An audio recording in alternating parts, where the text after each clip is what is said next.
This is the closed session for the board meeting of the Marin Municipal Water District on the 19th of July. Well, this is the public session, right, Carrie? That's correct. It's the public Well, session. Yeah, Yes. Yes. Same difference. Okay.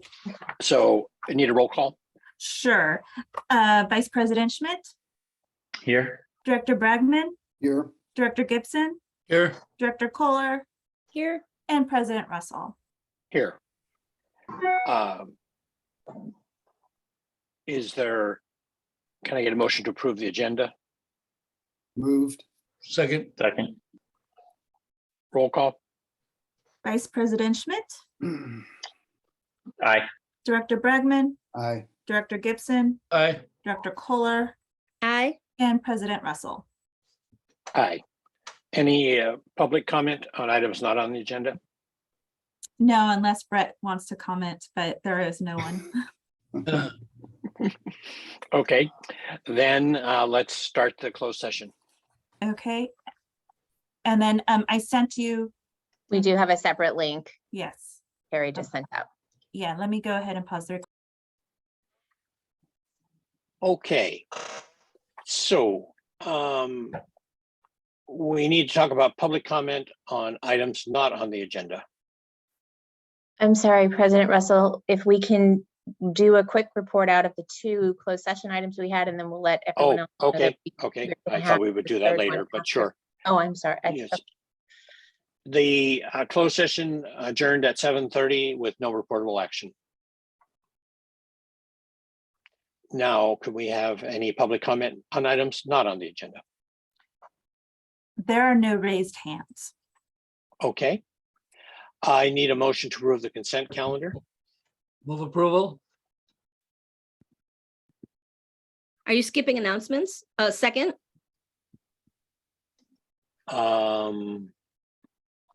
Well, I guess I did, but I don't see it on my agenda, so I'm just, oh, I see a director's announcement. Okay, we can do that.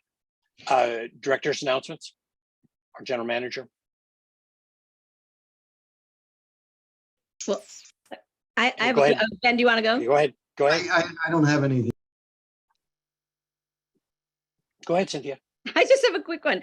So I just wanted to let the board know that I'm very pleased that US EPA Administrator Michael Regan has reappointed me to the Environmental Finance Advisory Committee for the EPA.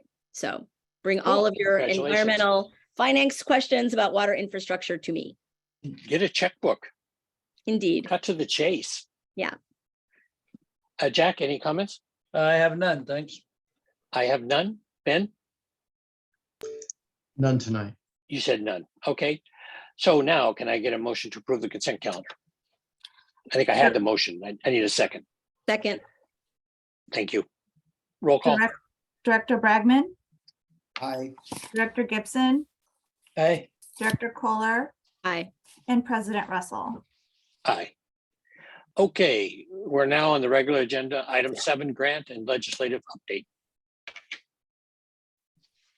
Good evening, board members. This is Matt Segas, the district's grant and legislative program coordinator. I'm going to share my screen here. And Matt, before we start, I'd just like to say you've done an excellent job in Washington. We were very well received on the Hill, and your name came up over and over again with accolades. And thank you very much. Thank you, Dr. Russell. I appreciate it.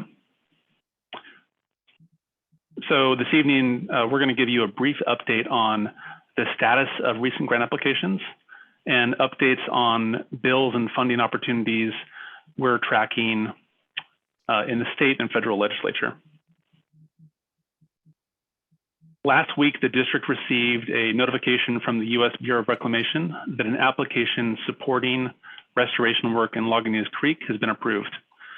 This $1.4 million award through the Bureau's Water Smart Environmental Resource Program is from a grant application which was submitted in December 2021. The grant will build on design work funded through 2 Lagunas Creek enhancement plan grants from the state Department of Fish and Wildlife. One of these grants for nearly $870,000 was brought to this board in April of this year.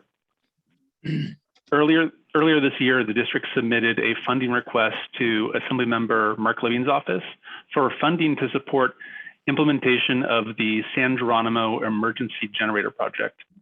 For the second consecutive year, Assemblymember Levine has supported the district in Sacramento. The state budget, which was signed by Governor Newsom on June 30th, contains an appropriation of $1 million to the district for the San Geronimo Emergency Generator Project.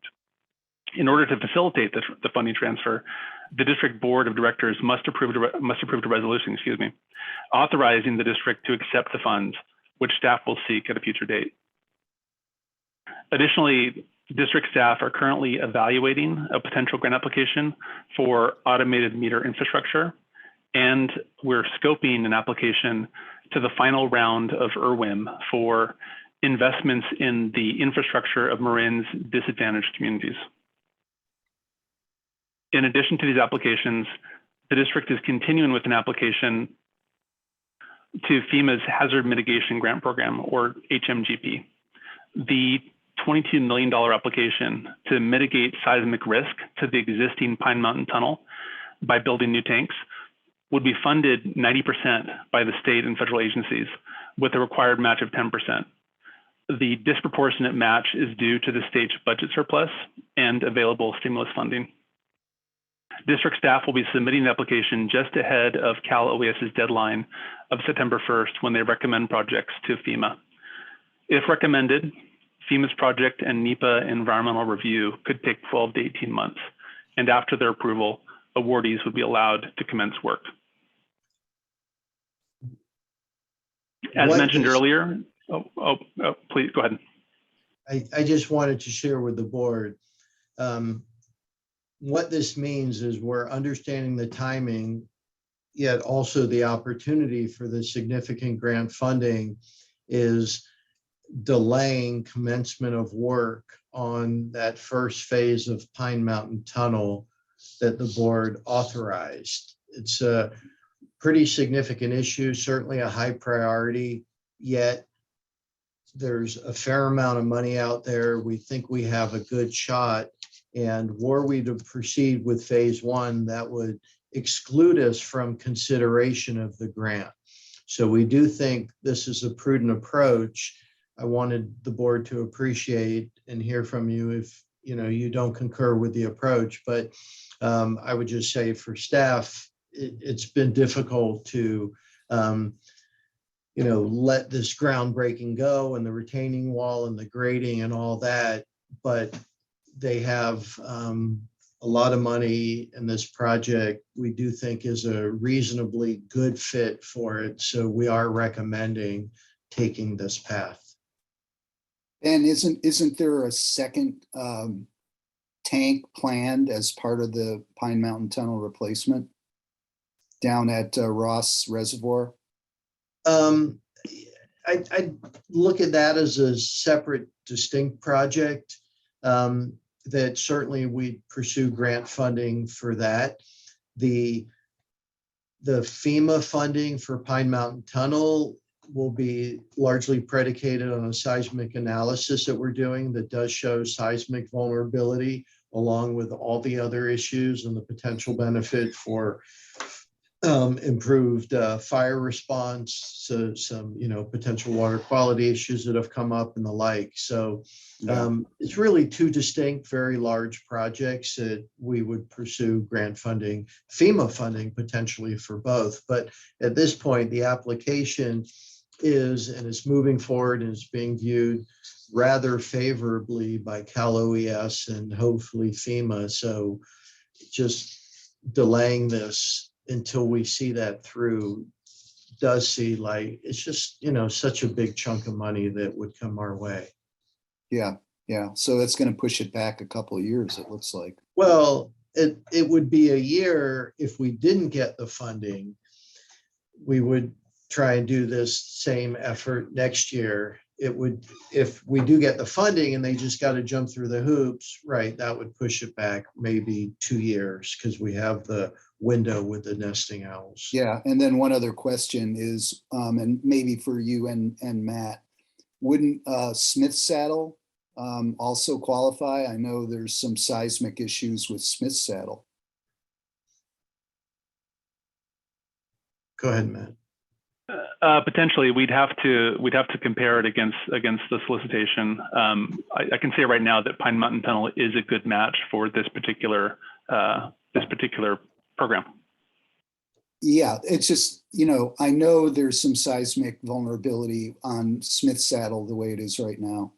So it might be worth taking a look at it and seeing whether it's a match. Okay, thank And you. that we would pursue in the next round of funding opportunity, grant opportunities. It's a good point. I have a question. The state has been pushing us on Pine Mountain Tunnel. They're okay with this delay? It's something that we've tried to keep the state up to speed, that we're moving forward. They're pleased that we have, you know, a design and this is moving forward. I think they'll accept it. I hope to connect the state with Cal OES to add to the value of them funding this and getting this done, to leverage it that way. So look for their support. So I'll move on to Lagunas Creek. As we mentioned earlier, the district has received notice of a $1.4 million award from the U.S. Bureau of Reclamation for restoration work in Lagunas Creek. The first two phases of design for this project, which are being funded by the state's Department of Fish and Wildlife, have identified 7 candidate sites for restoration, 5 in-channel sites, and 2 gravel augmentation sites. The WaterSmart grant will fund implementation of several of these sites, but will not commence until 2024.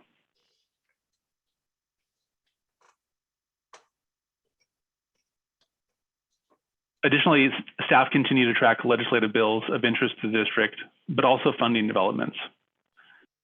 At the federal level, staff continues to monitor the $28 million Water Resources Development Act authorization, which has passed the House, but is still seeking support in the Senate.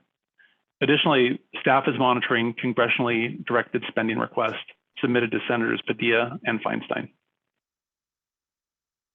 At the state level, in March of 2022, the board adopted a position of support for State Assembly Bill 2142, which provides an exclusion from gross income for any amounts received from rebates for participation in turf replacement water conservation programs. This bill has been steadily moving through the state legislature with broad support from water agencies, industry groups, as well as from the governor's office. The bill is currently in Senate Appropriations and is forecast to be passed, signed, and chaptered later this year. If passed, the legislation will be retroactive and will allow customers who received rebates in 2022 to benefit from these on this year's tax returns. In summary, we are successfully securing funding for infrastructure and fisheries. We're identifying infrastructure projects for new applications, and we're continuing to track key legislation and funding opportunities.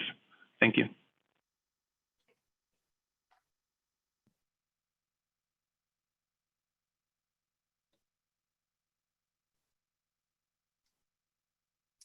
Great work. Yeah. Excellent, really.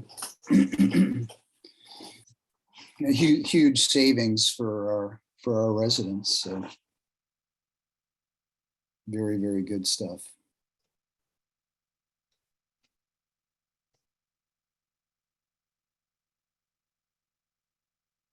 Harry, do we want to public comments or Director Yeah. Russell?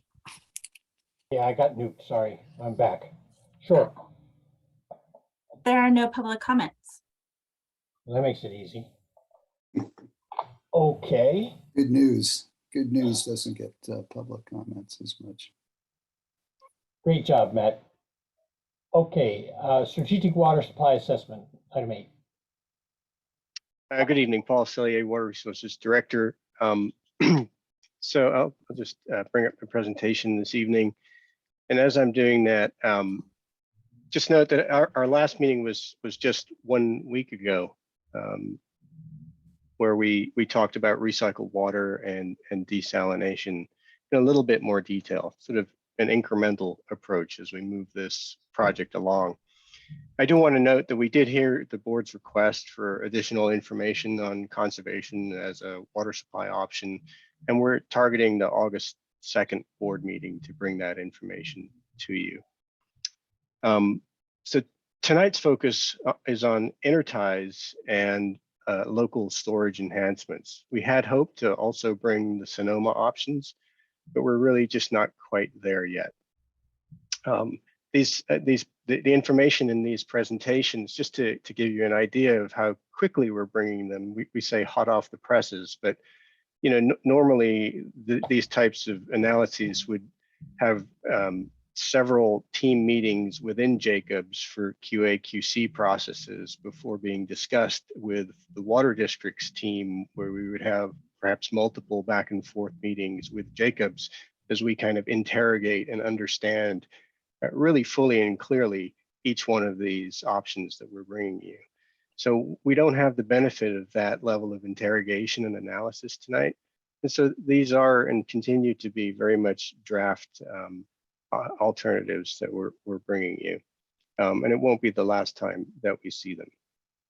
So given that tonight does introduce for the first time this notion of storage, there's an important distinction to be just drawn out at the beginning, which is between storage and supply options. And you'll hear us talk tonight a little bit about yield, and the distinction being that supply options, a yield for supply option can be taken sort of at a nominal face value. So in other words, a recycled water plant produces 5 MGD is going to provide you a constant 5 MGD of yield pretty much all year round, and for the most part, even under drought. On the other hand, storage projects don't provide a nominal face value yield. And if you think about it, storage projects tend to decline throughout a drought. And so what you'll typically see as a yield for a storage project, just as an example, is the volume of a reservoir or storage facility minus its losses and environmental releases. And then that remaining volume might be divided over the period of the drought. And that might be considered the annual yield.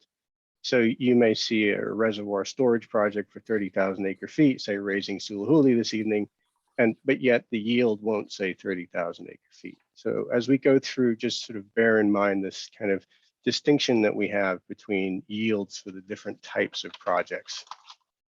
Also distinct from prior meetings on alternatives, you'll see tonight that the local supply projects, we've taken a cut at running them through the model to see how they perform against scenario number 3. And so we'll be showing you that sort of draft information this evening as well. So with that kind of brief introduction, I'm going to just jump into the first couple of slides, and our team in the form of, I believe Armin is joining us from vacation this evening. So he's kind of here observing, and hopefully we'll be able to add to the conversation and question process. And Marcelo and Macaran from Jacobs will take us through the interties and the local storage. So I'll get going, just run through quickly our project update. We're going to talk about the interties and local storage.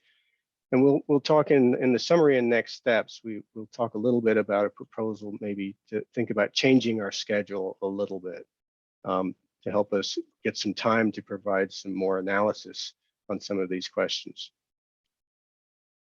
So the key project scope elements, just for folks that are joining us, the beginning process, we talked about goals, we developed the model, and we've come up with these water supply and demand scenarios. So developed the hydrology, the droughts, and sort of figured out what that drought of record might be. And so right now we're just talking about the water supply alternatives before we move into an evaluation of that. And before we get to that evaluation, there's a lot more work that we have to do on these supply alternatives, and we recognize that. This will all wrap up into a roadmap, which will provide us sort of the direction for which we need to head off to secure water supply for the district.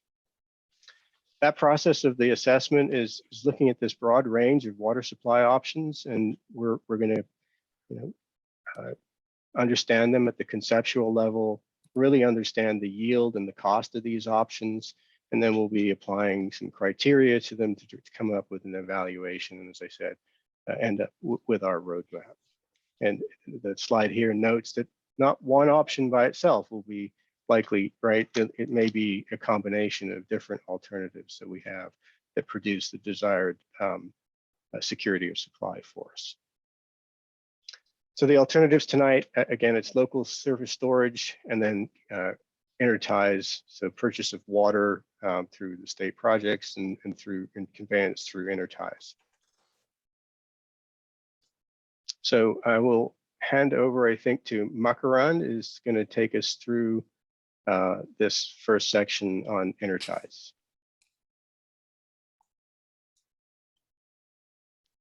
Yeah, good evening, gentlemen and ladies. So here we are considering around 3 of the 4 options listed here for conveyance interties alternatives.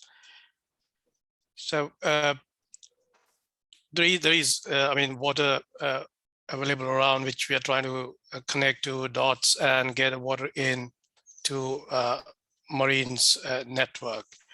So first option that we are considering is the East Bay Mud intertie. There was some work done in the past on this option as an emergency alternative, is to basically bring the water in from East Bay Mud transmission mains over the San Rafael Bridge into CMSA. There it will be connected to the existing network. The next slide, please. So this will bring the water in essentially from Sacramento Valley, and there will be some purchase agreements and transfer principles and like wheeling principles they are called as, that will need to be in place before we actually can fetch the water from the East Bay Mud network. So this whole scheme requires a pump station at Richmond and then connecting into Marine's network via San Rafael Bridge. So there'll need to be some strengthening of bridge for which like Caltrans agreement will have to be in place. And also there will be some local storage that needs fixing before it can be connected into the network. An alternative to this option, as you can see, the second slide there, which is shown in pink. So that one is an alternative, like we can directly fetch the water from Martinez Reservoir, but it will still have to use the same route as San Rafael Bridge connecting to the Marine's network. So both these options involve like wheeling agreements and purchase agreements with East Bay Mud, and the principles, as I mentioned, they all apply to these purchases. There are environmental constraints on these 2 options, which makes it slightly difficult to actually build these. So this is going to take a long time to build these options. Could be around 8 years by the time we can actually implement these in reality. And environmental permitting is going to be one of the challenges here. Next slide, please. Yeah, I think, Makaran, just if I could, before we move on, one thing to note with all of the intertie options is the notion that in terms of the yield of a project that I started on the outset, these projects typically come with a nominal capacity attached to them and an assumption that water will be available to purchase, and that water will be available when we need it. And we're seeing conditions and have seen conditions in the last 2 years that could make that prospect very challenging. So it's one thing we'll be looking at ways to understand how we can assess the yields for these projects. Go ahead, Mark. Thanks, Paul. Another alternative to that water purchase intertie alternatives is connecting it to the North Bay Aqueduct. So this essentially we are considering two options here. Option one is to connect into the Napa treatment plant and getting the water over to the Ignacio treatment plant where it'll be connected to the network. So there are constraints on these on this option, particularly the treatment capacity at Napa, which needs to be assessed before it can be connected. I mean, the decision can be made to connect it, and also the aqueduct capacity, which is an existing aqueduct seen here in brown line, that also needs to be assessed before we can decide to go with this option. So there are limitations, of course, around this option. So we have considered another alternative to this option, which is connecting from Napa to the existing storage tanks at Sonoma, and then taking the water further down to Petaluma. So this option offers us potential to have a partnership with Sonoma Water to build a connection between Petaluma to the MMWD network. Yeah, Macaron, just want to add that these option would close the loop in the Sonoma water system, because they have the Sonoma aqueduct ending at Sonoma, and they have a branch, which is the Petaluma aqueduct, and they are not connected right now. This option on that blue pipeline from Sonoma Petaluma is offering to close the loop on their pipelines too. And if I could, we touched briefly on the treatment capacity in Napa. The reason that's very significant is this is untreated water. So you can't bring, well, from the aqueduct, it's untreated. So the only way to bring treated water into the Sonoma system without building a new treatment plant is if Napa has capacity in their existing plant, or there'd be a way to upgrade it. And that, as Macaron mentioned, is something we're going to be looking into to understand better. And is the red pipe or Macaron, is the red pipe in existence now? Yes, yeah, that one is an existing, but as I mentioned, we need to assess its capacity if we are trying to get more water from it. It's currently sized to. This is how Napa gets their water supply.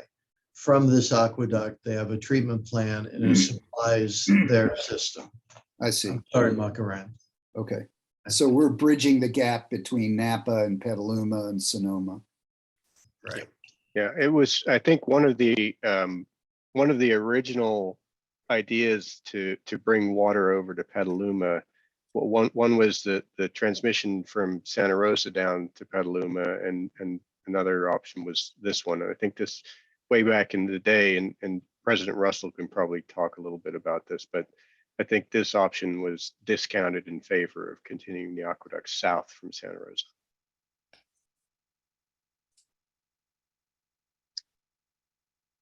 Okay. So this slide provides us like the yield that we're aiming from these four entities. The costs are very preliminary, like we can call it as class 5 estimate, which is what we currently are working on. So these essentially take into account connecting to the East Bay Mud or North Bay Aqueduct existing network and laying a pipe. It would require pump station to bring the water in.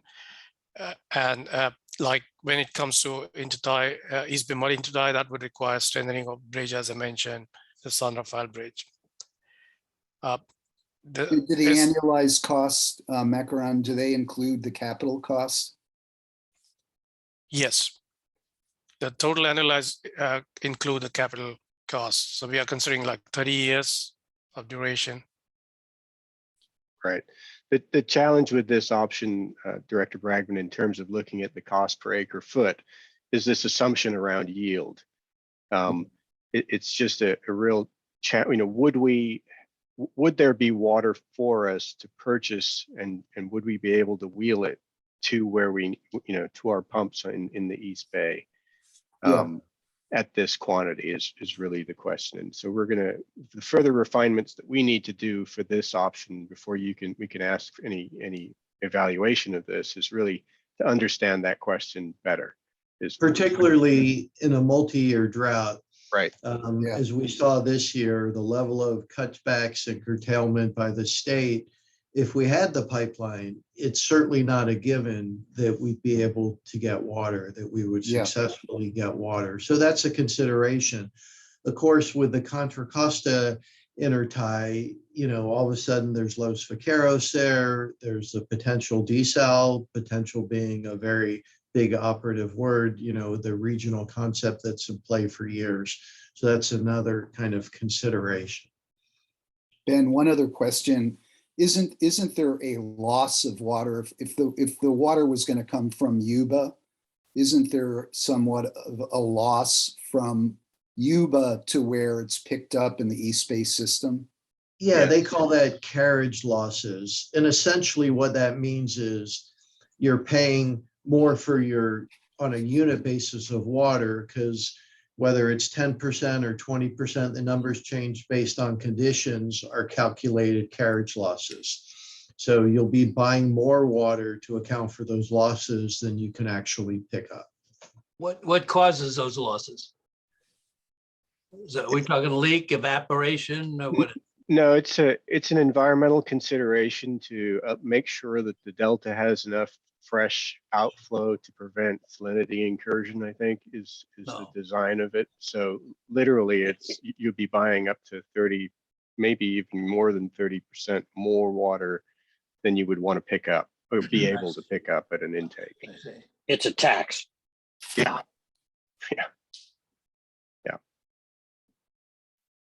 Okay. If there are no further questions on this one, we'll move on to local storage. And Marcelo? Yeah. Thank you, Paul. Yeah, good evening, everybody.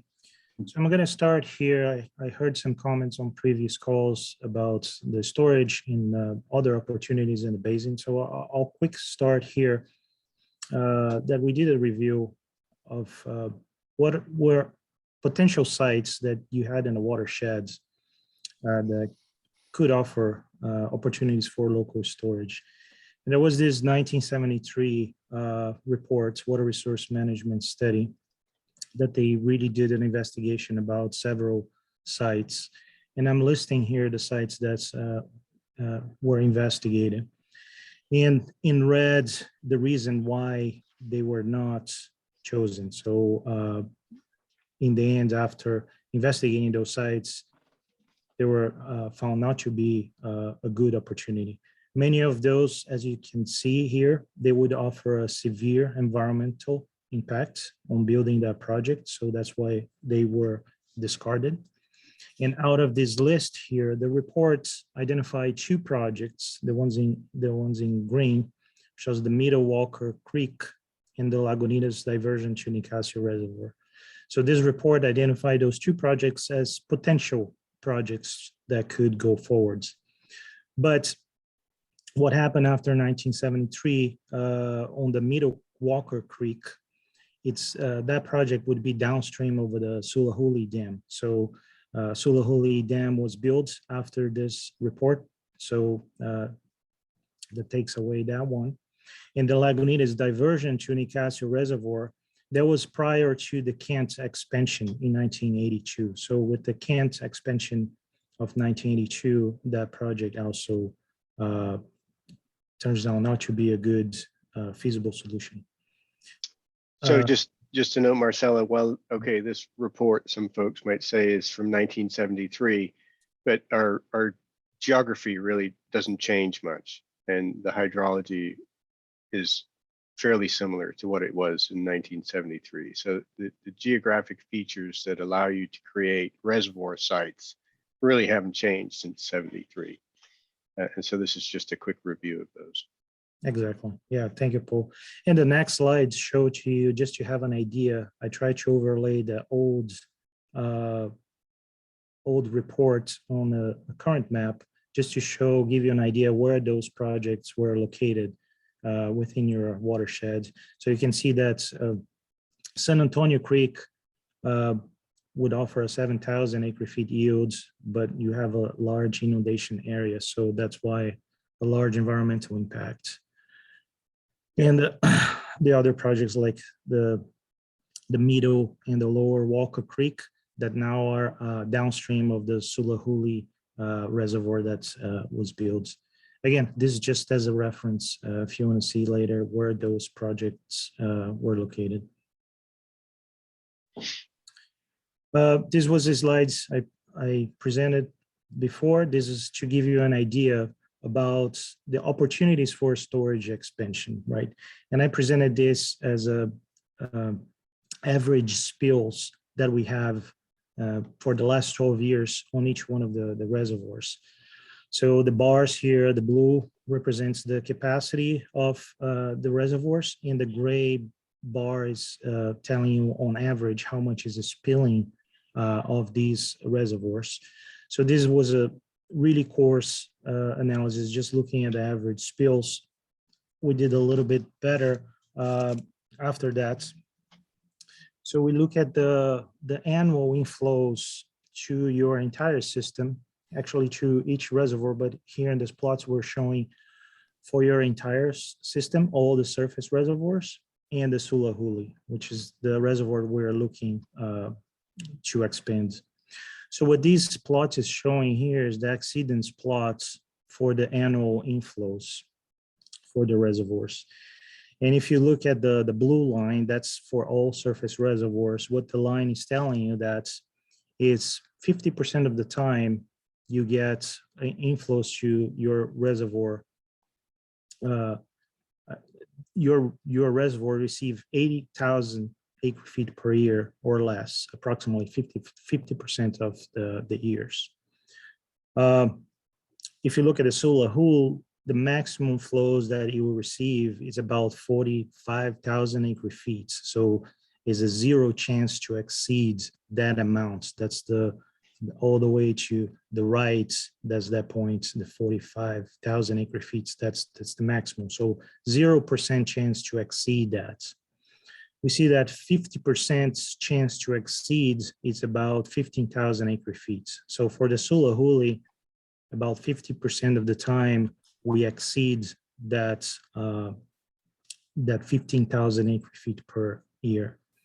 So why the 80,000 for the all surface reservoirs? Because that's your capacity, right? So you can see that about half of the time you get more than 80,000 acre feet, and half of the time you get less than 80,000 acre feet per year. So just by looking at this plot here, we see that there are opportunities maybe to capture more of this inflow to the reservoirs and also to Sulahuli. So that was the next step. And now we're going to talk a little bit about the three options that we're pursuing here. One is the raising of the Sulahuli Dam. The second one is the dredging of Nicasio Lake. And the third one is the adjustable spillways. The first two ones were reported in the 2040 Water Resources Plan, and the third one is a new one that we're considering. So we're going to talk a little bit more in more detail about those. This was a previous slide that I presented. This is just information that was available in the Water Resources Plan 2040, where they did a very high level analysis of the Sulahuli Dam, expanding that reservoir. And that analysis, they thought about a 48 feet increase in the Sulahuli Dam that would add 20,000 acre feet of storage to that reservoir, bringing the total storage of the reservoir to 30,000 acre feet. And again, they did a rough estimate of the yield of the reservoir, around 4,000 acre feet per year. But that will be the yield of the reservoir, not how the reservoir would help on your shortages or storage deficits. One key thing here is that currently Sulahuli needs electrification. So if you're gonna put a pump station there, you need to electrify. There's no electricity there to move to feed the pumps at Sulahuli Dam.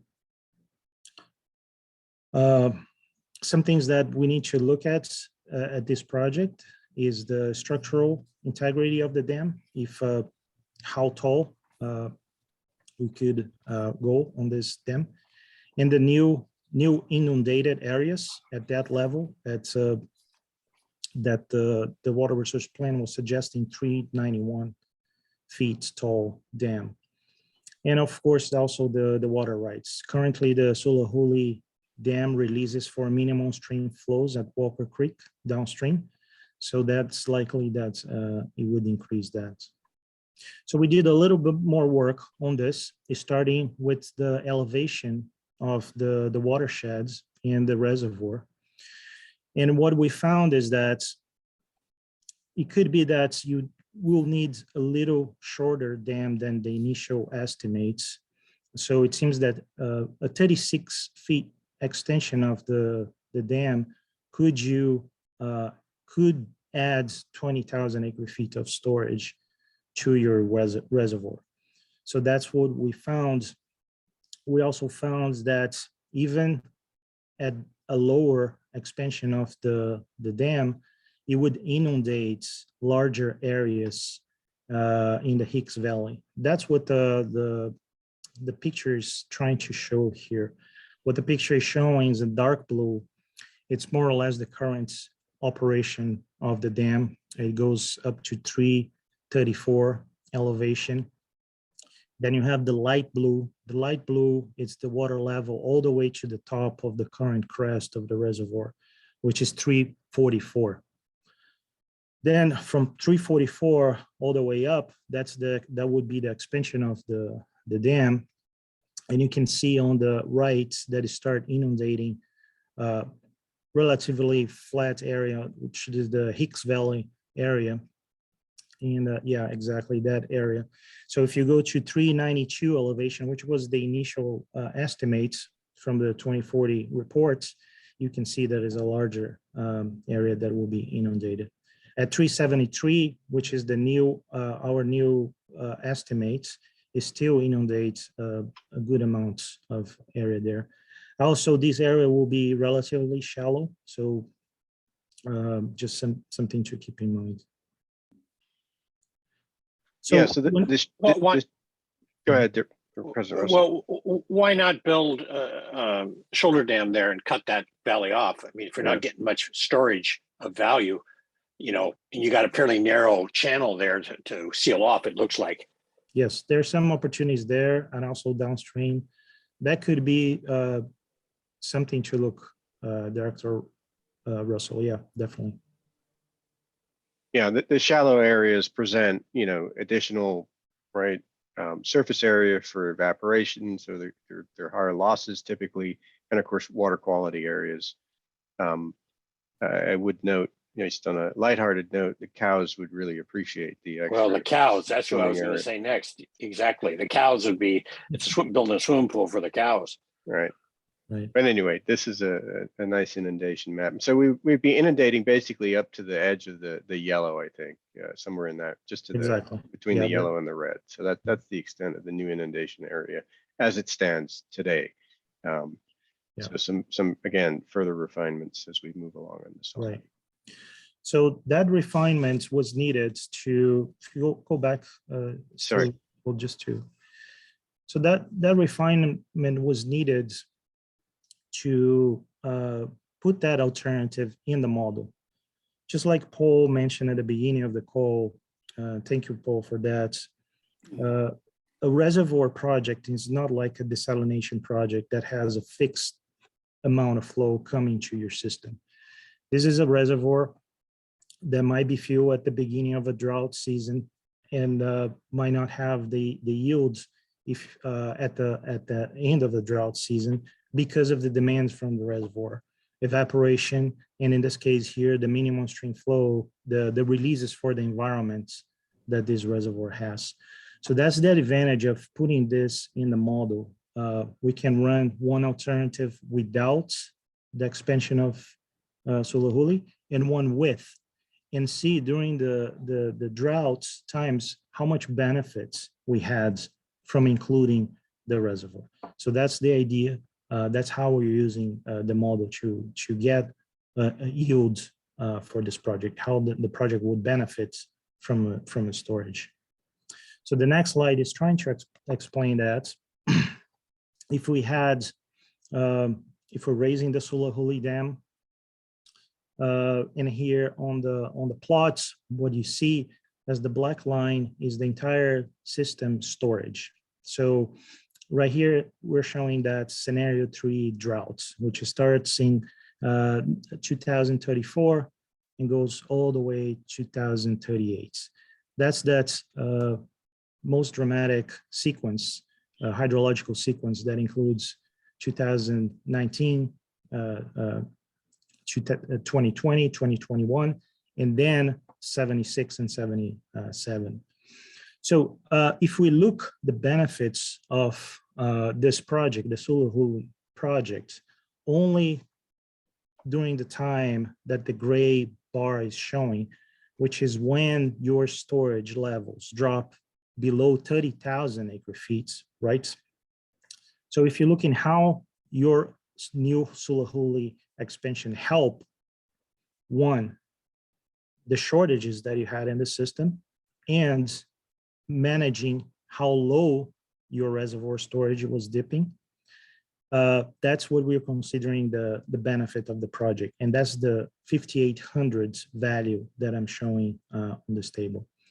So that's, again, that's throwing the values, this project in the model.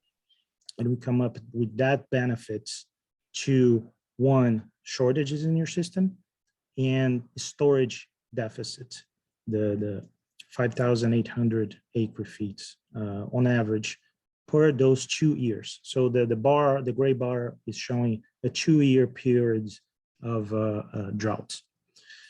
Now there's a different, the next slide, if you consider a larger period, if you think that you consider your droughts starting in beginning of 2034, when your reservoirs were close to 80,000, well, then you're gonna dilute a little bit the benefits of your Sulahuli expansion, because if you divide the benefits, now you have a project benefits that is 2,800 acre feet per year of storage. And again, that's related to what Paul was explaining at the beginning of the call.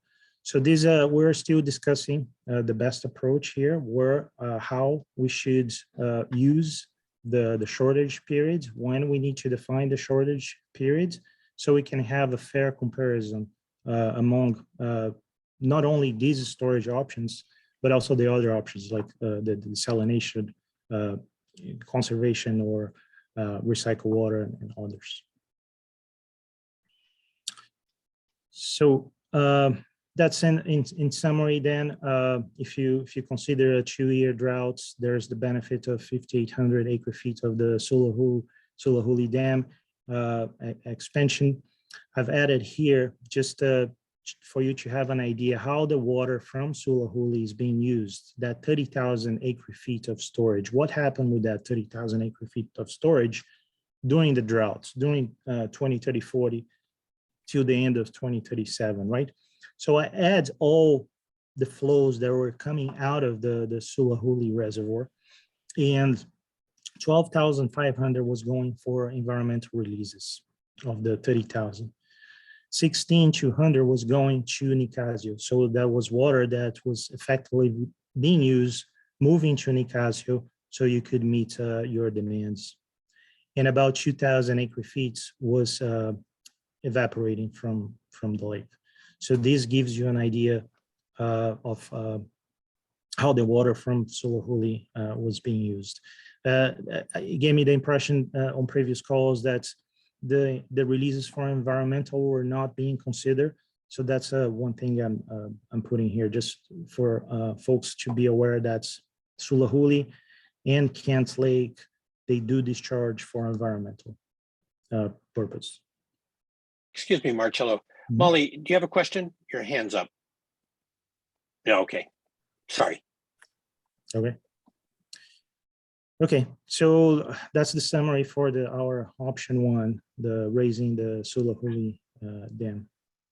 And just your notes here at the bottom, Marcelo. So with all of these storage options, there are certain rules that need to get built into the model, which would describe how we would go about and when would we start pumping Sulahuli, for example. And obviously, maybe not obviously, but there isn't, right? There would be an optimized time for us to think about when we would start pumping Sulahuli. And so that's one of the refinements, again, that we need to take the time, and what I was referring to, that the team needs the time to really interrogate and analyze these options to make sure that what we're proposing is at least somewhat optimized. That's correct. That's a good point, Paul. Right now, the operation we have, it's simple. We didn't have the opportunity to refine that. Pretty much the rule now, how you move water from Sulahuli to Nicasio. Well, first is limited by the pumping capacity that we have. And second, we only do that transfer when Nicasio is below 50% of the capacity. So there's definitely some room to do some investigation if we change those rules, when we move water and how we move water, how much, there's potentially some room here to improve this. Yeah. Marcello, there's a mercury, there's some old mercury mines out by Sulahuli.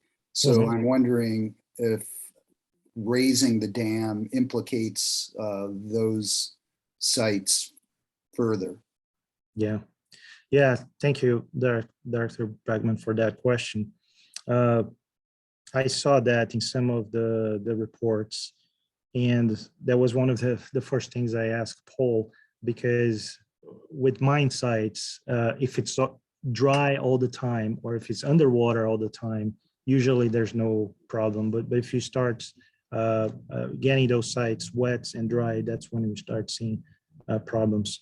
And I guess Paul could speak more about that, but it seems that those are in a high elevation, Paul. Yeah, it's a good point. They are. I have to look at the elevations, but one of the mine sites certainly would be inundated. I would say that, as you may know, most of the processing in that area, which is when, right, the rock that was being mined isn't sort of mercury, it's cinnabar. And that cinnabar needs to be processed. And the way they processed it was they'd smash it up and cook it, and then they would condense the mercury. Most of that processing, it's our understanding, was not done at Sulahuli. It was done at the Gambanini mine site, which is downstream of Sulahuli Reservoir. And the Gambanini mine site is sort of a famous case, I guess you would say, for mercury, right? Several people at the regional board have made their careers and gotten their thesis on that particular mine site. So I think it's a question we would want to certainly dot that I and cross that T, but I don't think we would face any additional risk at this point. And aren't the tailings already inundated? Right. So at the current levels. Yeah. Okay. So the second option here is the dredging of Nicasio Lake. So this was identifying the water resources plan 2040.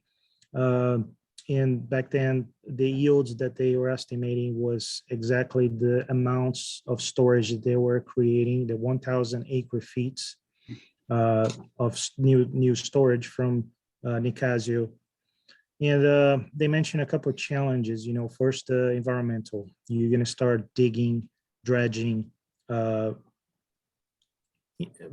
moving large amounts of sediments, and that could mobilize contaminants that have been settled for a while. So that's one issue of this project. The other one is a small yields. It's 1,000 acre feet of storage. but during a drought period, you might not have the opportunity to refill that. So what you're going to see in the next slides, when we put that in a model, that extra storage, we got about 300 acre feet of improvements, and that's for the 2 year, if we consider a 2-year drought, right? Again, that's the advantage of the model. You can put the storage and see what will be the benefits to your shortages and to your storage. So if you think is a 1,000 acre feet, it might be full at the beginning of the droughts, but 2-3 years pass, you have some evaporation, and you also have some you spread this 1,000 acre feet in 2, 3, or 4 years. So small improvement on that. Option number 3 is the adjustable spillways. That's a new one, similar to what North Marine is thinking about doing on their Stafford Lake. So the idea here is to increase the reservoir storage through the installation of movable spillway gates on the current dams that you have. All the dams have a certain amount of freeboards. I have on the table at the bottom the current freeboards that you have in feet. So the installation of the gates would hold more water behind the dam. Initially, we're assuming like a 3 feet of a gate holding above the current spillway, and what we did is that we put that in a model. So we extended the elevation area capacity curve of the storage, and we added this 3 feet to the model to see what would be the benefits of having this extra storage. Some considerations for this option 3 is how easy it would be to implement those gates on the spillway, and even if it's possible, depending on how the current spillway was designed. So there's some work needs to be done on that, on each one of the dams that we're considering here, the Kent Lake, Nicasio, Sulahuli, and the Alpine Lake. So some further investigation needs to be done there. Also, Are there, just a question if I can, on at least those dams that are on Lagunitas Creek, do we have water right issues in just if we wanted to take more water by increasing the spillways? that is, go ahead, Paul.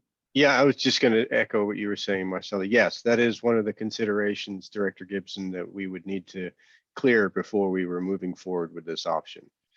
Tonight, we're really the refinement we're showing here is going to be as it relates to the yield. When you plug these numbers in, and we've got a couple different versions because we don't know yet whether 3 feet, 5 feet, or 8 feet is the right answer. But we want to take those numbers and understanding that storage unfortunately doesn't give us kind of this nominal yield, and see what that does for us across this 4-year drought that we're looking at. So right. That's the challenge that we're facing. We're trying to refine that yield tonight and just give you the sort of preliminary look at what we found. That's right. And that's what the next slide is showing, that assuming the 4-year droughts, a 3 feet increase of the spillway will result in 1,500 acre feet per year improvements on the shortages and the storage deficits compared against our scenario 3, right? The most extreme scenario.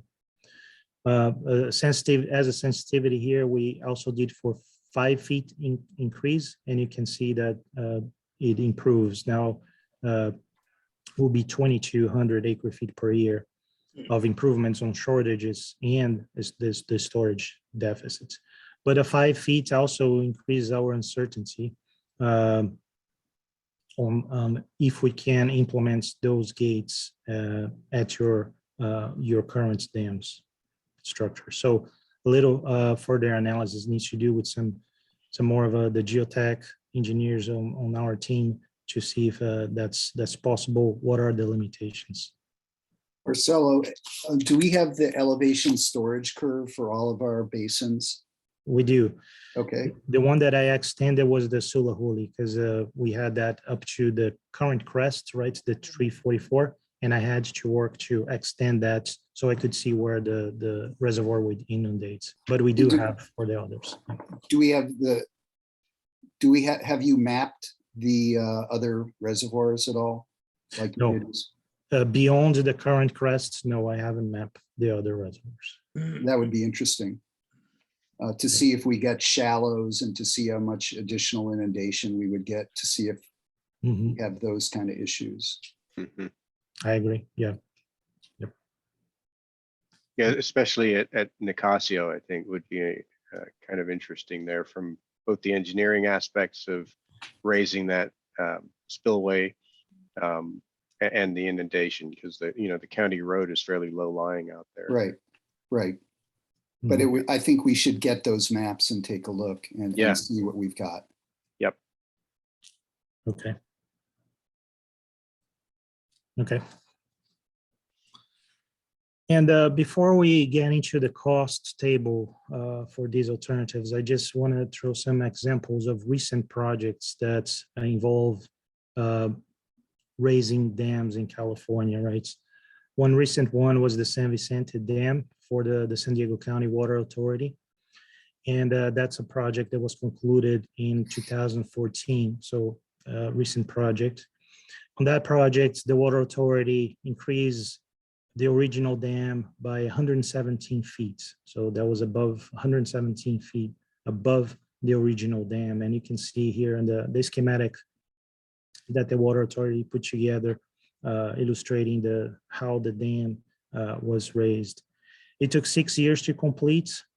Just now another thing to keep in mind, how long those projects could take, and create an extra 157,000 acre feet of storage. Our Sulahuli, we're thinking about 20,000 acre feet.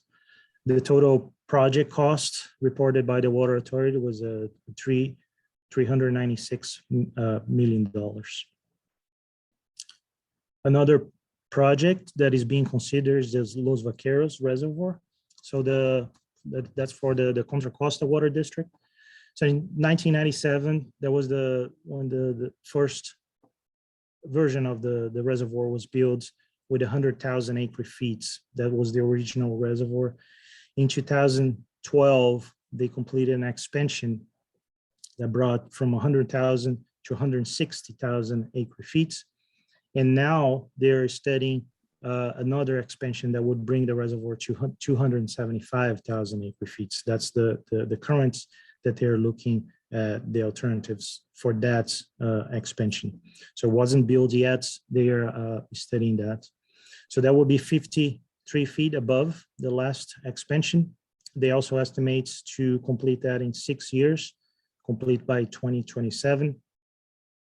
That will be an extra 115,000 acre feet, a little less than San Vicente, but also a good expansion.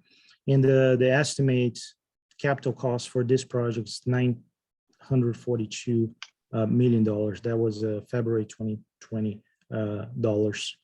So more expensive than the San Vicente expected. And the third project here that I want to mention is the Sites Reservoir.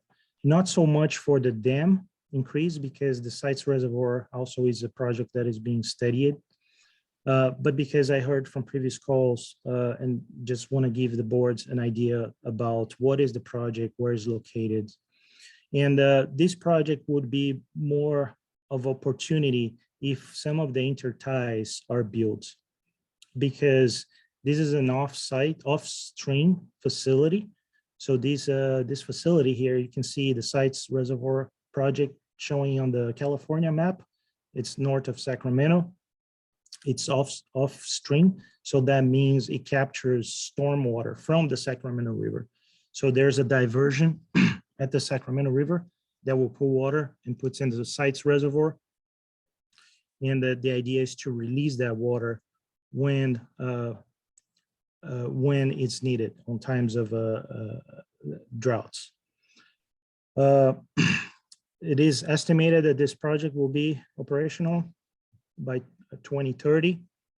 It's a large project, 1.5 million acre feet of storage, and the estimated cost is little over $3 billion.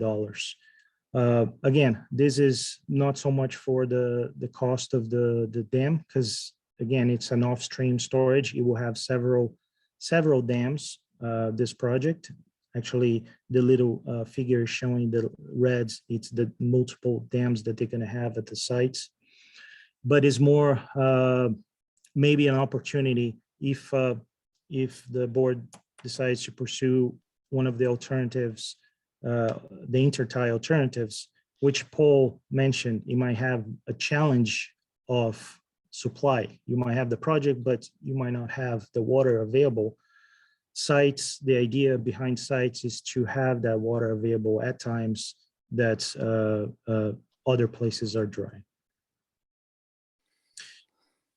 So in finally, the last slide here is the cost. Again, this is changing. This is our latest version for the projects. The yields, I would focus more on the yields. That was the main update for these projects. The movable spillway gates also has some uncertainty on the cost. We saw some costs from the North Marine gates that they're planning to move, but also we look at some costs from projects in LA, kind of recent from 2016, that's not rubber dams, but movable gates that were quite different from the North Marine estimates. So we're still refining the costs, trying to understand a little bit more, and that's tied to how the current dams could support the gates that we need to implement. So a little bit more investigation we need for the movable spillway gates. The dredging of Nicasio, turns out to be a very expensive project with a capital cost of $132 million. This came from the 2040 reports, adjusted for today's dollars. And the relative small yields that project will provide makes a difficult project to pursue. In the raising of a Sulahuli Dam, we escalate the costs reported on the 2040 water resource report, and we add $6 million for the electrification of the pump facilities at Sulahuli. That's the main bulk of the cost for the Sulahuli expansion. Also keep in mind that the yields that I'm reporting here is for the 2 years. If we shift from 2 to 3 to 4, you will see that yields will decrease. So the cost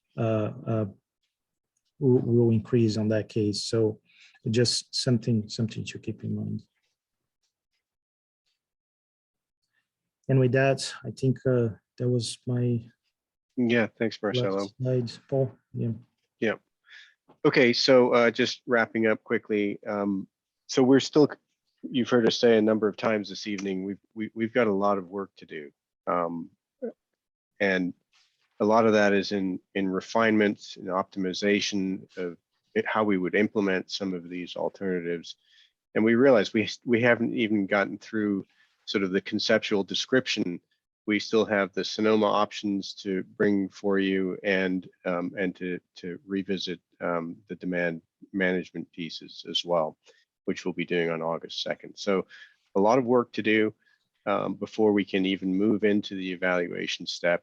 I feel that's a lot of work that the team needs to do, that we need to do internally.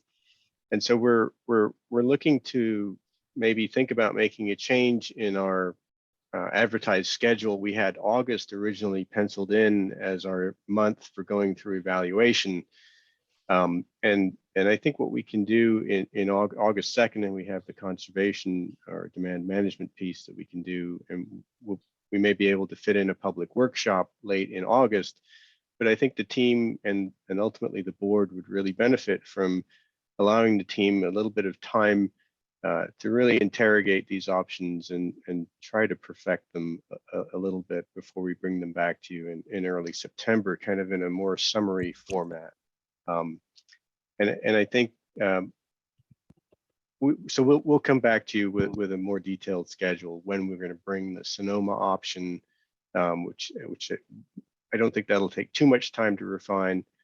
And that'll be, along with conservation, that'll kind of wrap up our overview of the water supply alternatives. And then we need to sort of think about optimizing them, really nail down the yield and the cost of some of these issues that we're talking about this evening before bringing that back to the board as part of the evaluation step. So Go ahead, Director Beck. Yeah. Yeah, I really have some issues with the yield analysis being based on 4-year drought. I mean, I understand the point of doing that to illustrate potential synthetic droughts, I guess is what Jacobs was calling them at the beginning. But just looking during normal weather patterns, if there is such a thing, I think we really need to analyze that as well, okay? Because I'm looking at the North Marin study on spillway gates, where they basically took average precipitation, average amount of spill over a 30-year period, and they came to the conclusion that the extra storage would be available during 20 of the 30 years that they studied. So that would vastly increase the yield that we would get from these projects and would decrease the amount of water that we would need to be importing from Sonoma County, which would also decrease the cost by there's sort of 2 prongs. By increasing the yield based on average weather, not synthetic drought, you increase the yield, you decrease the cost.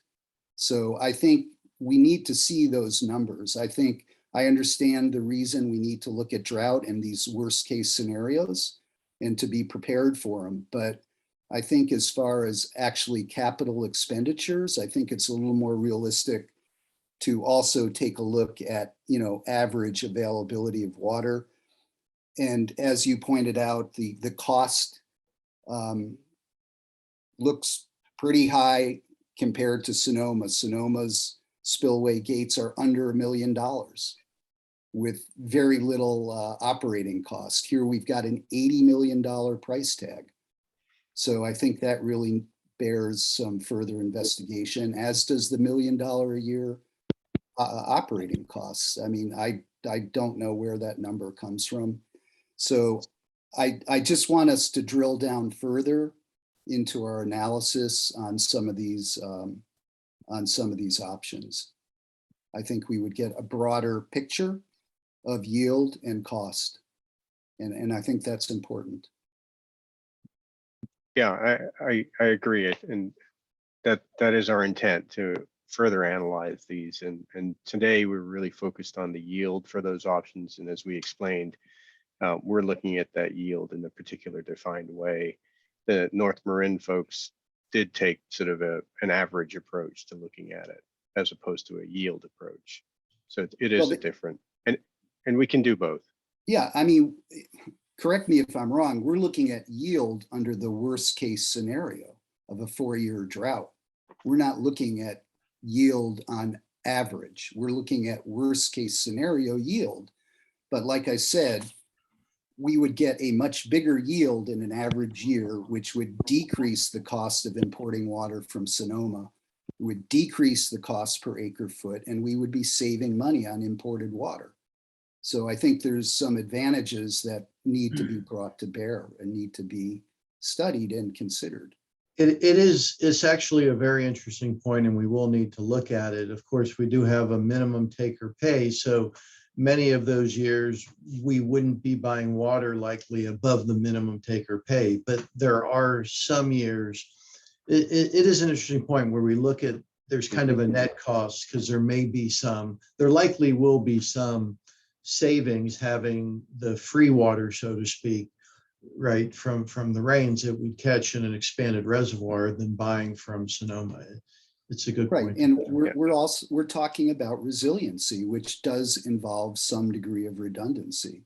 But I'm just saying, as far as the financial analysis of the feasibility, I mean, I don't think you can really take a snapshot of a synthetic drought and then place that cost on that yield as the ultimate, cost benefit of the project.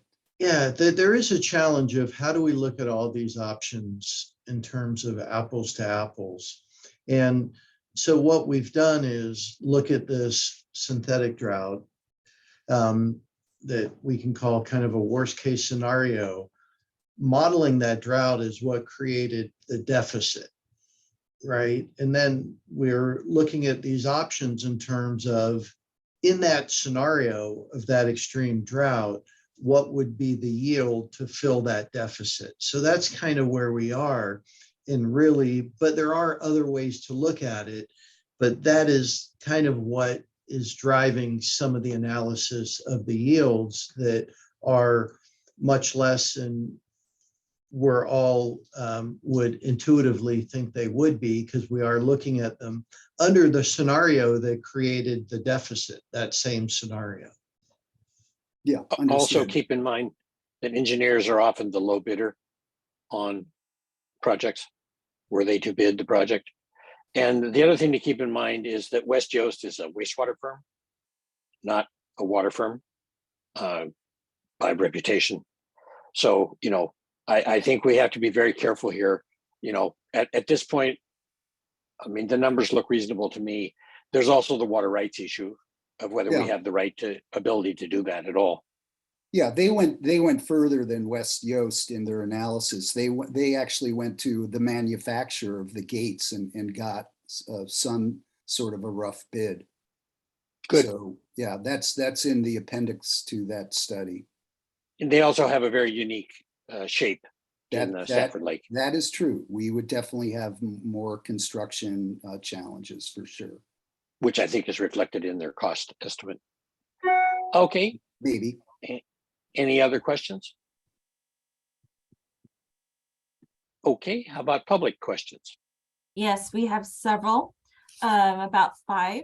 The first 3, Barbara Reedy, Ed Jameson, then Phil Sauter. Go ahead, Ms. Reedy. I had a question regarding the Sulehule expansion. I had 2 questions, actually. One question is, why are other projects problematic if they are downriver? The second question was regarding the average spill numbers. And my question was, what was the average spill in the last 5 years? I should mention that I own the property that has been, Sulehule has flooded already once. So that is my stake in the game. Just thought I'd put that right out there. Thank you, Ms. Reedy. You're welcome.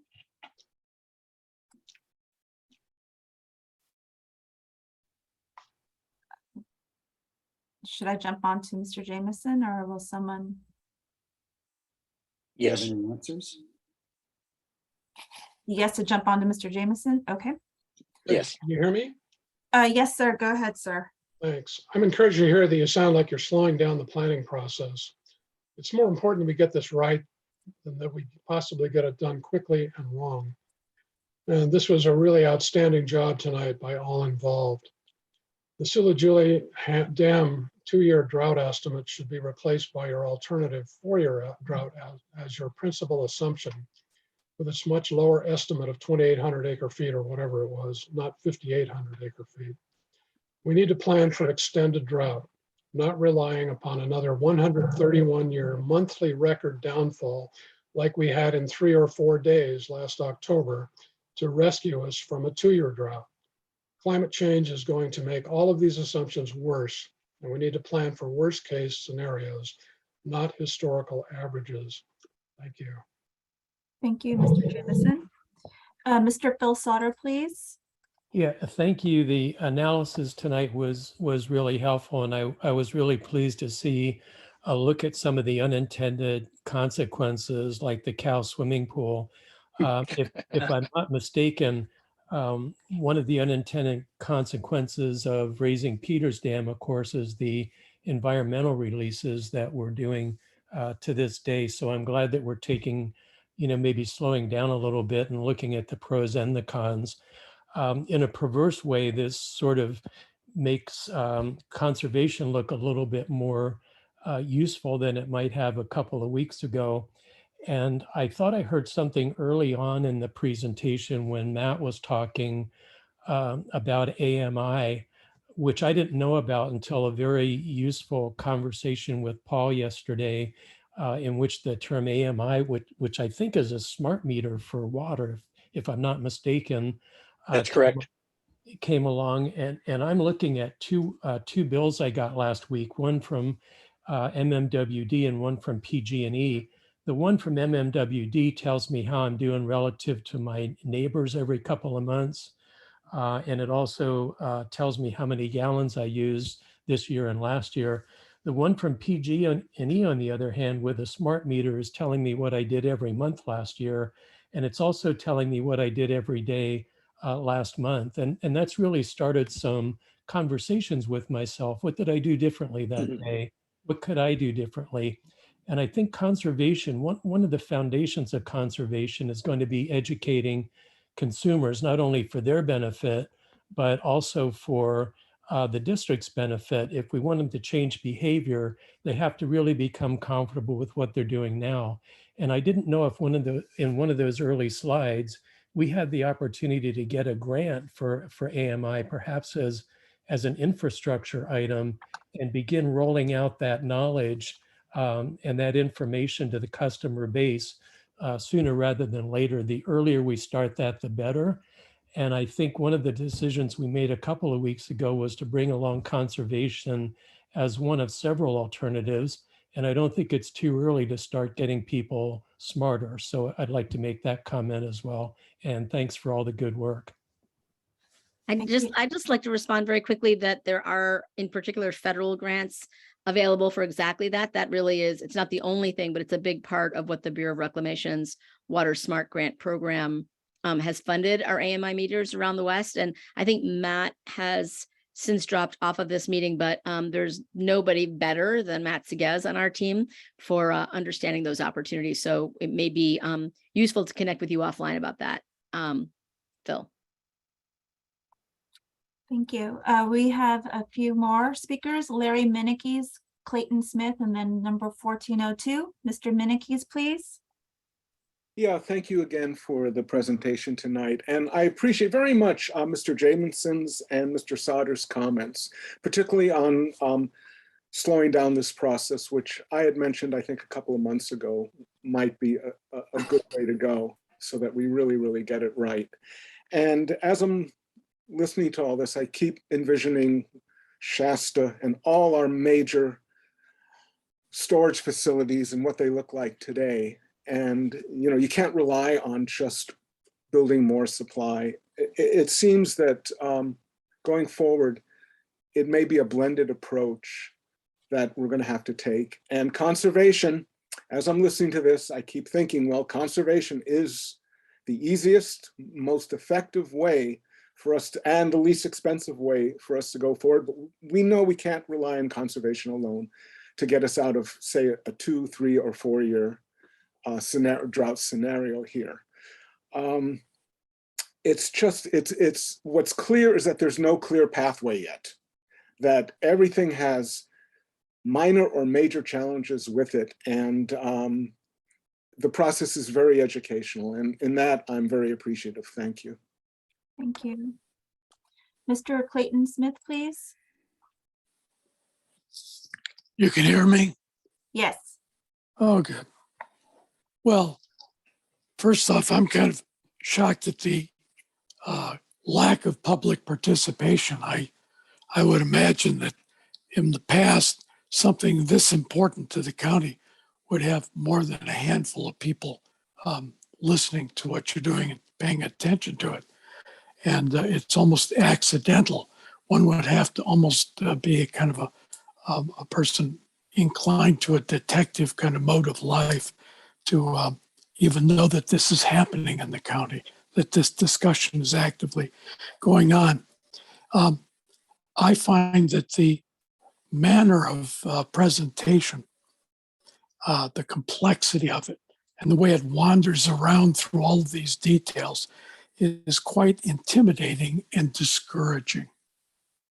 And I think that it would be helpful that for those of us who are watching this on our little computer screens, much of the material that's been presented is almost unreadable.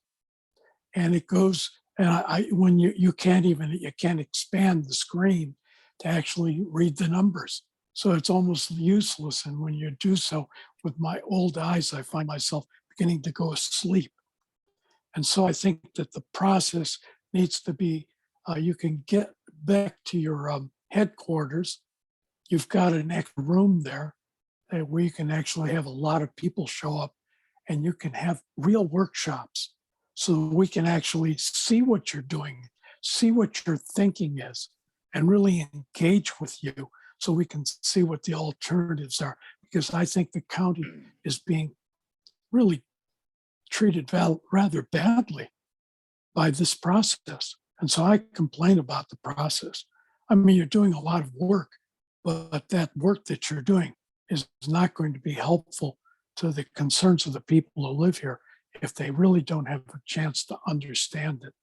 And I'm normally pretty good with numbers, but looking at all the way these numbers were presented, I found it very difficult. I would have to actually have some material in my hand to take home to analyze in order to really get a grasp on what you're really talking about. Because right now, all I see is lots of plates in the air, but I have no idea how they ever are going to land. And it makes me suspicious of the intention, which seems to be driving us ever further in the direction of manufactured water of one sort or another coming from some uncertain place, and hopefully not out of that very polluted part of the bay near the Chevron refinery. And anyways, that's it. My time is up. Thanks. I'd like to just jump in briefly on this. You raised some issues. I just wanted to clarify a bit. One, that we are kind of working on parallel paths here, but one very important one for our customer that I think speaks in part to the comment is we are holding public workshops. We've had one, Paul, is that right? It was very well received, where we laid this out, where we're headed, what we're doing, and that information's online and we can get that to you. The meeting's recorded. Coming up, as Paul presented, is another workshop. Paul, I don't have 28th. So do we have a time for that? 5 to 7. 5 o'clock. And the intent for that is really to bring together the understandable, detailed information that we're bringing to the board that, of course, we need to bring to the board. And that's happening in sort of bite-sized pieces that can be confusing for someone to jump in and be up to speed. So the public workshops are different. They're designed for the public that hasn't been engaged in following this. We do our best to do all kinds of notifications for those workshops. The last one was very well attended, far more people than we have tonight participating. So I do invite you to that. And the design of that is to speak to the public in plain language, what we've done, why we've done it, where we're headed, process, substance. And the way we typically design those is, there's not limits for number of comments and questions. And we typically stay until all questions are exhausted, and we just work through those questions. So it's not completely responsive to all your comments, but we do have a wealth of information. We're developing, well, we have a website with all this information, fairly well organized, that we can share with you how to access that. So you have the documents in your hand, but I really do hope if you're available and have time, you'll think about attending the next workshop. And also, Ben, I think it's important to indicate that the slides that are in the presentation tonight will be on the webpage or are already on the webpage. So I encourage Mr. Smith to download those and look at them at his leisure on the largest screen he can find. And I understand his concerns. They were very engineering oriented. There's a lot of detail, as he said. And the thing to remember is we're in the measure twice, cut once mode here. And we're trying to keep the plates in the air. That is actually the goal, so that we see every alternative before we make a decision. Thank you. 1402, and then we have two more speakers, Elaine Dulcini and Roger Roberts. Go ahead, 1402. James Holmes, Larkspur. It wasn't clear to me, and I apologize if I missed it, but why there wasn't consideration to perhaps raising dams other than Sulahuli. Surely some other dams could be raised too. Similarly, couldn't consideration be given to dredging other dams that might be more promising than the one proposed? I have to wonder whether the 1973 report, which seemed to foreclose new reservoirs, wasn't unduly limited and pessimistic. Our circumstances are much more dire now, and I really wonder if we shouldn't look beyond the 1973 report, if that isn't at all possible. And number three, with respect to the environmental releases, has any in consideration been given to trying to release us from the 1995 requirements for those types of releases, particularly in light of the state's new policies that require more water for more housing, and which were not taken into consideration at the time that the 1995 straitjacket was fitted on us. So I really urge including the possibility of releases from the 1995 report and the environmental releases to be considered in the mix. Thank you. Thank you. Remember that the 1995 document was a negotiated settlement that originally asked for twice as much water as we currently release to be released. And there is a risk at any time you try to renegotiate a document like that, there's a risk that it could come out much worse than it currently is. We are looking into those things, but it is a very slippery slope. Miss Elaine Dulcini, please, and then Roger Roberts. Thank you so much for being here this evening. I know it's your job, but I really appreciate all the work that you've been doing. And I was, really impressed by especially the first speaker, all the grants and all that work. And also, so I frequently see the Sulahuli Reservoir, and I am curious as to my concern is that, that the data be very carefully gathered, simply because in the last couple of years, I drive by that Sulahuli Reservoir, when I go to the ranch that we own. And I noticed in the last couple of years that, no matter, if the rain doesn't come out of the sky, then the reservoir doesn't fill up. And this year, compared to the Nacasho Reservoir, which was up to the top, the Sulahuli only went up like 4/5 of the way up. It never filled. And so even if it's in the very severe drought years, that we're going to need the water. And if the Sulahuli doesn't fill, then expanding it or lifting the gates or putting the gates higher and making the dam taller isn't going to improve that situation. So that's my concern there, that it wouldn't solve the problem. I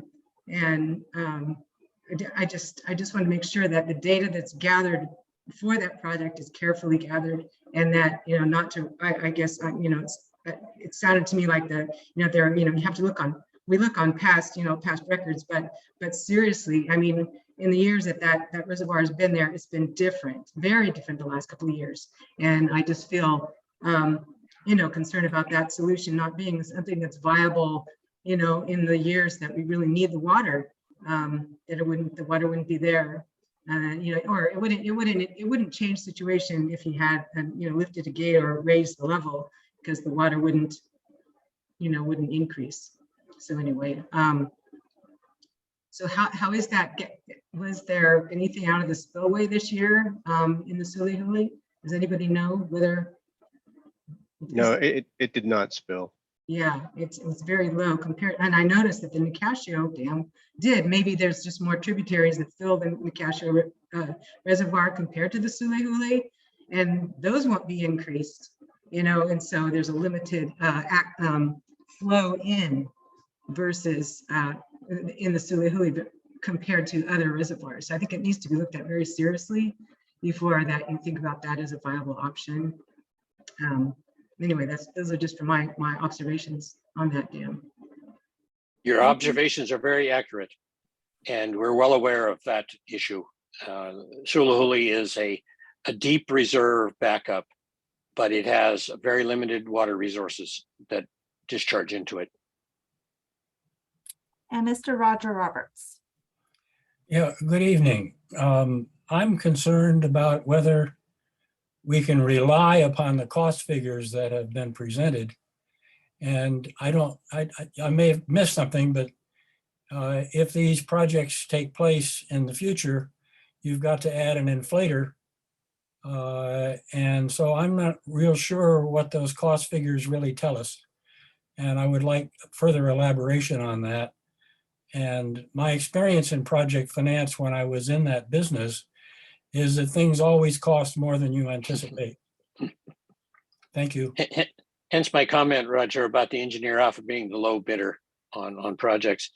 We're a long ways from the final cost estimates that Jacobs will prepare, but we're getting there. And we appreciate your comments, and please keep attending and listening. We will fine tune and fine tune and fine tune, especially once we get closer to making a decision on the future water resources.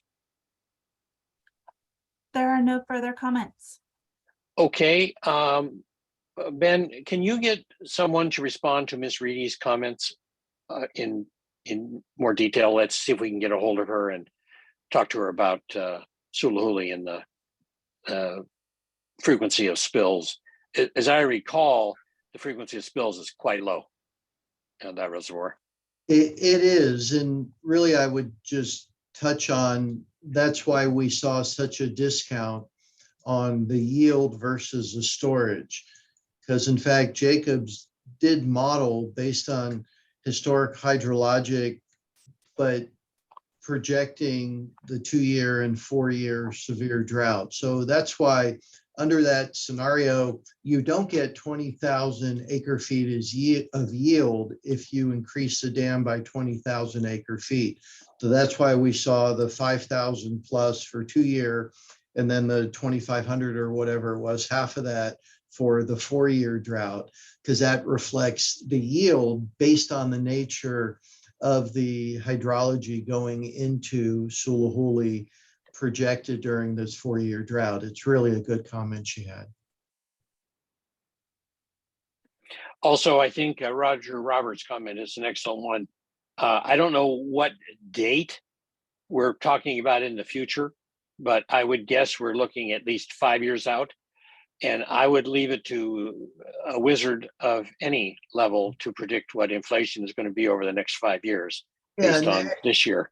At planning level projects, what you typically do is what we're doing, particularly when you're looking at trying to compare apples and apples, you're looking at the present day cost with the understanding that there'll be inflationary depending how long it takes to implement the project. So looking at it at today's cost gives us a good relative comparison, which is really the goal in terms of decision making, but certainly understanding that whenever the project's done, is underway, inflation will play a role, and we'll be talking about that a bit as well.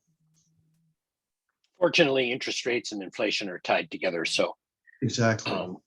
there should be a return on the money that's not spent, proportional to the inflation.